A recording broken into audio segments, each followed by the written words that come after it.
आपण आहोत या पुणे महानगरपालिकेच्या हडपसरच्या भाजी मंडईमध्ये। गेल्या अनेक वर्षापासून ही भाजी मंडई या ठिकाणी कार्यरत आहे। या भाजी मंडईमधून हडपसर मधील अनेक नागरिकांना भाजी पुरवली जाते। या ठिकाणी अनेक विक्रेते देखील या ठिकाणी आहेत। 970 विक्रेते असलेली ही भाजी मंडई गेल्या अनेक वर्षापासून भाजी विक्रीचं काम करते। या 970 विक्रेत्यांना दर महिन्याला 1470 रुपये प्रमाणे वर्षाला 14,000 भाडं भरावं लागतं। हे भाडं भरल्यानंतर पुणे महानगरपालिकेकडनं त्यांना ज्या सुविधा मिळायला हव्यात त्या सुविधा मिळतात का, तर त्याचं उत्तर जाणून घेण्यासाठी आपण या सर्व विक्रेत्यांशी आज आपण चर्चा करणार आहोत।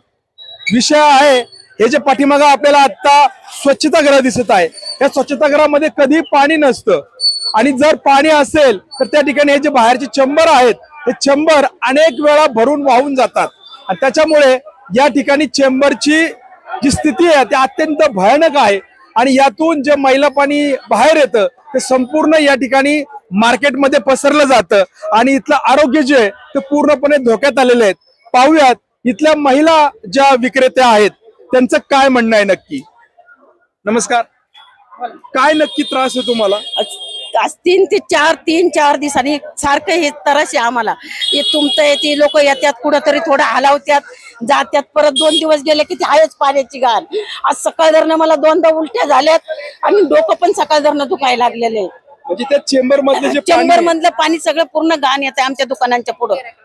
त्याच्यामुळे काय ग्राहक पण कमी होतात? गिराईक आमच्या पुढे समोर उभंच राहत नाही। हा जो त्रास होतोय त्या त्रासामुळे नक्की काय त्रास तुमच्या व्यवसायावर परिणाम होतोय का? व्यवसाय परिणाम होतोय, गिरायकच थांबत नाही समोर, लय घाण म्हणजे नाही ना कसं घाण पाणी येत। आणि आपण महिन्याला किती भाडं भरताय या ठिकाणी? 14,000-1400 रुपये। 1400 रुपये वर्षाला 14,000 भाडं मिळतात। तर तुम्ही भाडं भरल्यानंतर या ठिकाणी तुम्हाला ज्या पालिकेकडनं सुविधा मिळायला हव्या, सुविधा भेटत नाही। हे घाण सगळं, टॉयलेट घाण असतं, साफसफाई नसती, पाणी नसतं आतमध्ये, आतमध्ये पाणी नसतं। पिण्याचं पाणी असतं का तुमची इथं? या ठिकाणी पिण्याचं पाणी मिळतं का?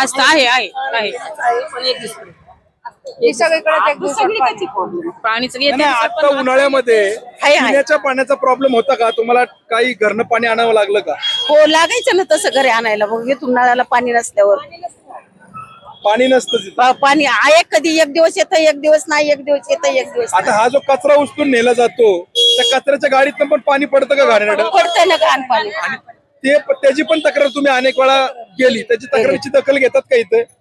नाही दखल द्या। तर आपण पाहिलं या ठिकाणी अनेक महिला ज्या आहेत त्यांना या ठिकाणी सकाळी काल 2 दिवस झालं हा त्रास होतोय आणि याची कुठली दखल या ठिकाणी कोणी घेत नाहीयेत।